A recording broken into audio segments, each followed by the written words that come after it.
லக்ஷ்மி மேனன் கூட இருந்த அந்த 3 பேர் வந்து கைது செய்யப்பட்டாங்க.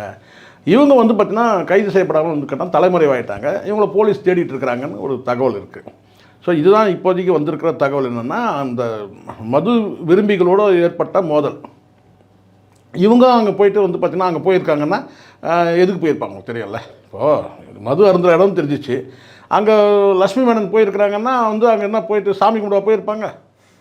அவங்களும் மது அருந்து தானே போயிருப்பாங்க. சரி, அவங்க ஃப்ரெண்ட்ஸு தண்ணி அடிச்சுட்டு இவங்க அமைதியாக இருக்கலாம். சரி, இருந்தாலும் கூட அங்கே போனது சார் இரும்பு அடிக்கிற இடத்துல ஈக்கு என்ன வேலைன்னு ஒன்று சொல்லுவாங்க. அது குடிக்கிற இடம், குடிகார கும்பல் இருக்கிற. நீங்கள் குடிச்சிங்களா இல்லையான்னு அதுக்குள்ளே நம்ம போக வேண்டாம். அது குடிகார கும்பல்கள் இருக்கிற இடம். அங்கே உங்களுக்கு என்ன வேலை? அப்போ அங்கே போகும்போது அங்கே எதனால் மோதல் ஏற்பட்டது?